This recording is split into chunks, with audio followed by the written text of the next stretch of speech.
What's going on YouTube? Welcome back to another video. Today we got the Jude Bellingham poster, so something that you've all been looking forward to. Obviously I did it a couple of weeks ago. I hope you're looking forward to the video. A few techniques you got to learn, nothing too major, it's just about rotating images and basically placing them in the right place. Very simple for you to follow along, and yeah. Thank you for all the support on the previous video of the Instagram redesign. You all seem to really enjoy it, so hopefully you gained something from it and it was easy enough for you to follow along.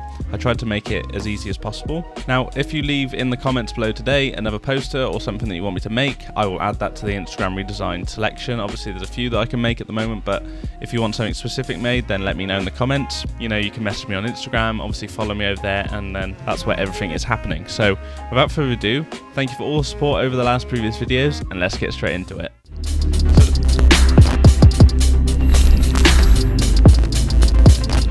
So the first thing you're going to need to do is basically download your texture pack. I know I say this every video, but it makes everything so much simpler for you to follow along. So once you've got this downloaded, you'll have all the background stuff. So you can obviously turn some of this on and off, and then there's the images and the frames, and we're going to be playing around with those in a bit. So first things first, you're going to need to make your document. Now let's go and make that. So go to new document.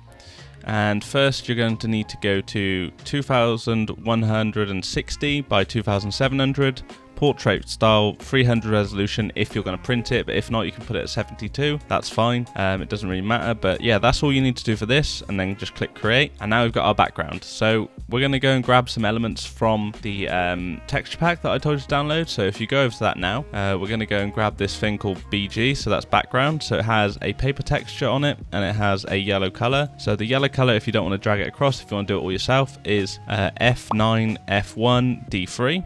And then that's just a light yellow, and then the paper is set to multiply. It's just paper really, you don't need to do much with that.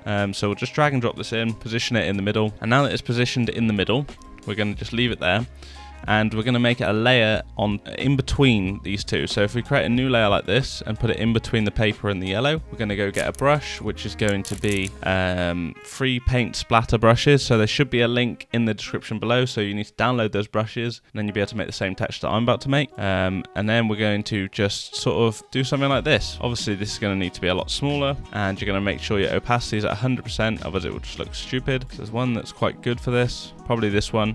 Yeah, we're going to use this one. This one's quite small, so you can use this one like that, and then we'll just go like this and like this. Okay, so now we've got our paint splatter. Now don't worry about the overlapping bits. What we're going to do is we're going to change this to soft light. We're just going to reduce this down to about 50%. So it's there, but it's not, overshadowing the rest of the stuff we're going to be doing in the design.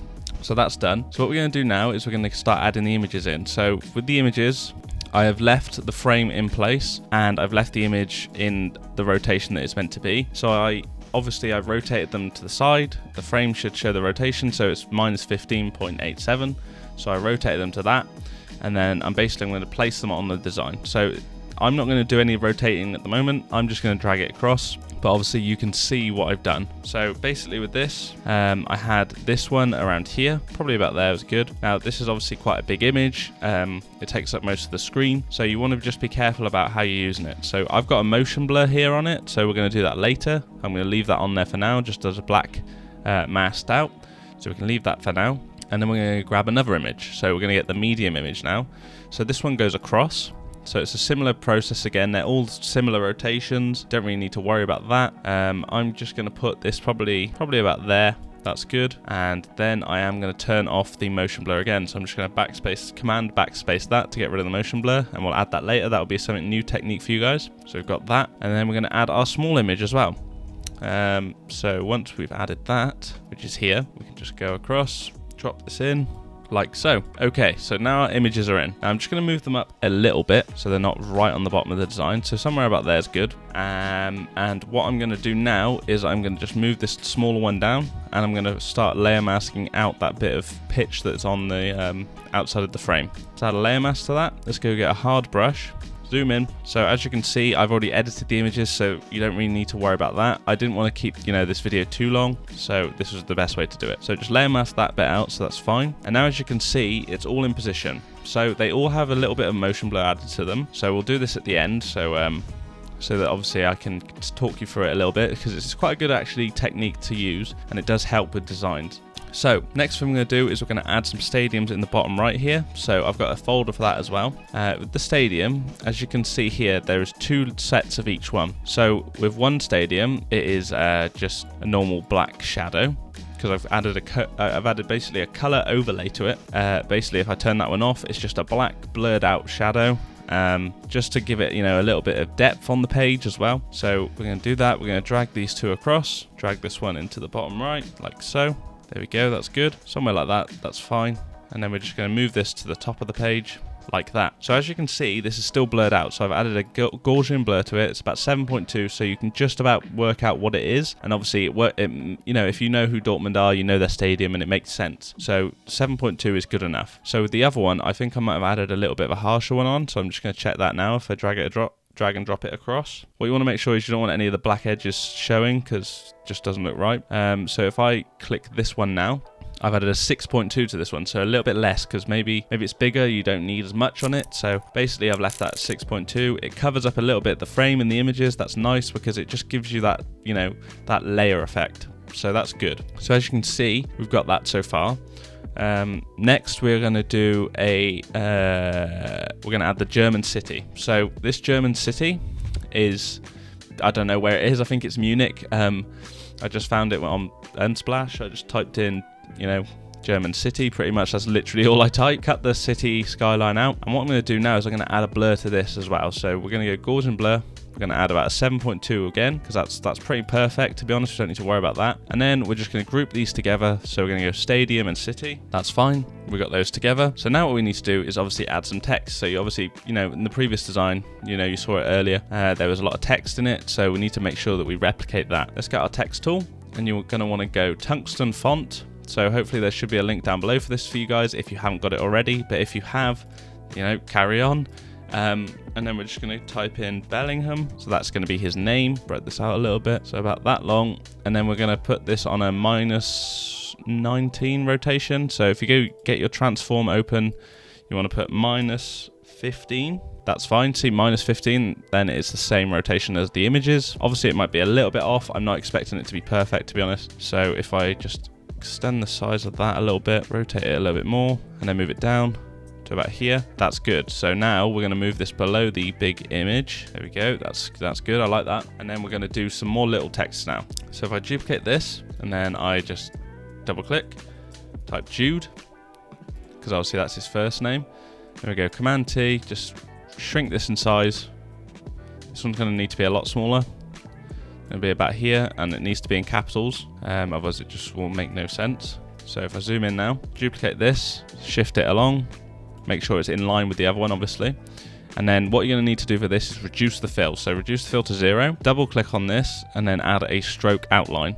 So a stroke outline of 1 is fine. That's good. That's good. That's fine. Yeah, that's fine. I'm going to stop talking now about that. So let's duplicate this one and move this one down here. And then we're going to type Dortmund. That's pretty okay. Yep, that's fine.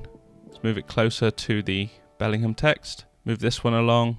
Now this one's a little bit tricky to actually position it the same, just because the way the images go, it doesn't suit the text, if I'm honest.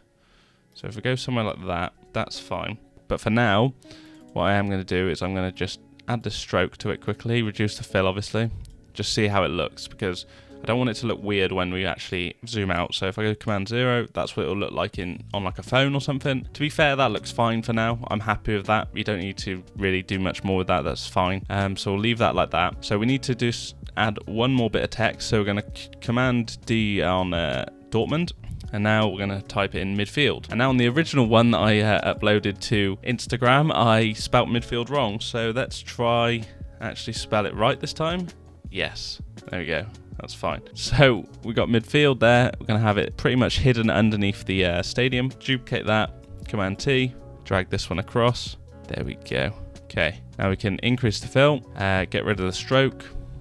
Now zoom out. Perfect. So there you go, guys. As you can see, it's already pretty much there. There's not, too much else to do. Obviously, we're going to add this motion blur that I told you about around the edges, just because it gives it a bit more extra effect. I'm going to add a really strong camera or filter, which is going to bring it all to life. So let me just check if there's anything else I need. So we've got the stadium. Yep. Okay, we need the frame as well. Yes, the frame. This one is going to go on the outside of the whole design. So you want to make sure this is at the top above everything, like that. And then go Command T, make sure it's selected, and then you're going to put it right in the center like that. And then we're going to lock it, because that's the outline of the frame. So that's brilliant. That's fine. That's all done. So we're going to group all this text together as well. Make sure you group all your layers together. It makes it so much easier to work with, guys. Trust me, I've done client work before and it's been an absolute mess because I haven't grouped them all together. But anyway, motion blur. So let's go to the big image first, and we're going to just select our layer mask down here.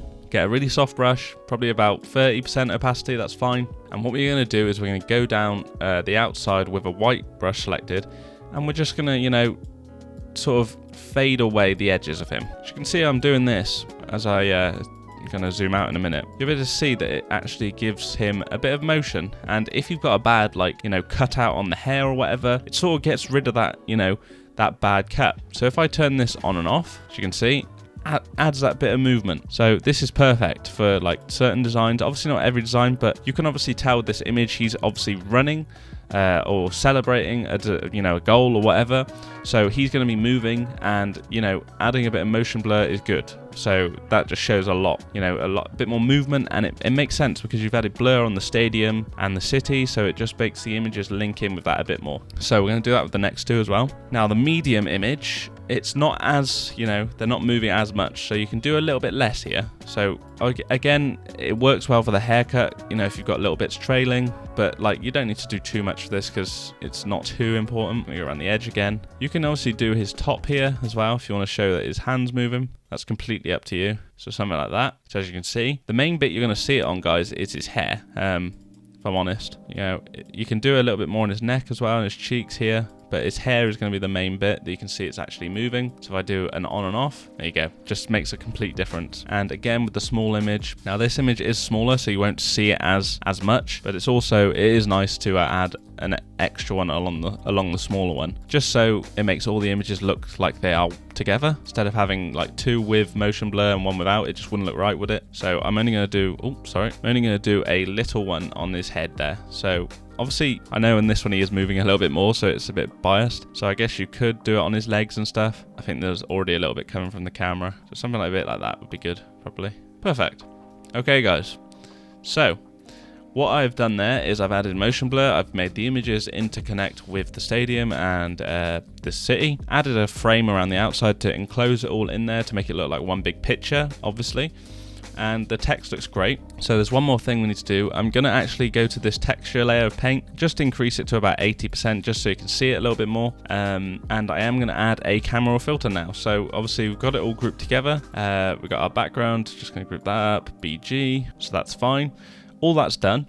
Now the main thing of this is going to be the camera or filter. So I know I've pretty much done most of the work for you in this design, but I just wanted to show you how simple it is to just move images across. Actually, after you've edited them all, I don't want to show you all my editing every time because the video would be literally 40 minutes long. So it's better if I do it this way after all the editing's done. So then I can just show you how I compose the images, and you can sort of learn that way. Obviously, I'm going to be doing more live streams in the future, so that's where you'll see me editing all my images up and stuff. So tune into those. Obviously, I'll let you know if you follow me on Instagram. That's where I'll tweet out the links. On tweet and Twitter, I'll tweet out the links, but I'll post the links on Instagram. So camera or filter. What we need to do now is we're going to increase the contrast. We are going to decrease the highlights a little bit, increase the shadows a little bit.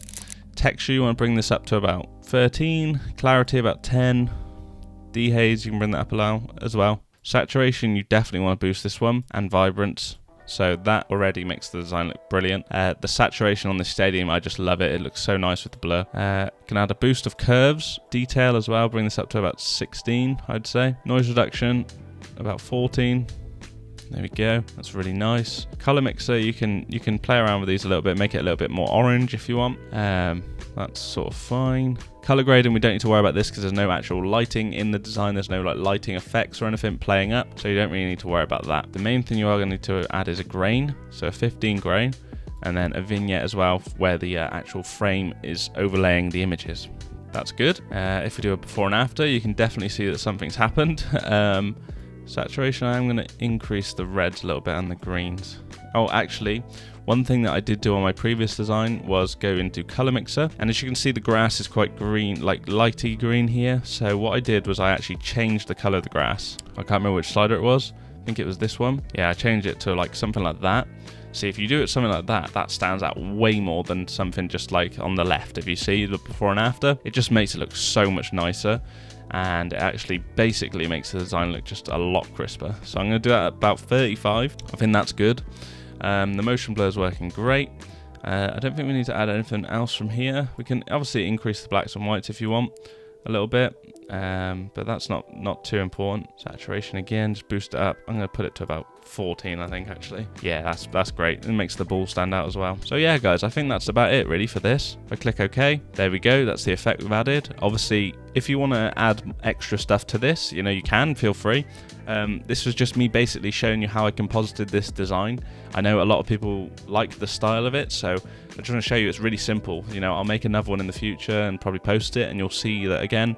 But you'll know this time that it's very simple to make. Hopefully you guys have enjoyed the video. Obviously, let me know down in the comments below if you want to see more. You know, let me know what you want to see, actually. You know, if there's any specific posters you want to see me upload or anything, you know, let me know in the comments, because I do reply to every comment. And I appreciate all the support you guys have been giving the channel, because we're at 2,500 now. And that's amazing. I never thought I'd even have over 1,000. So thank you so much for that, guys. I hope all the tutorials are helping. And yeah, I'll see you in the next video.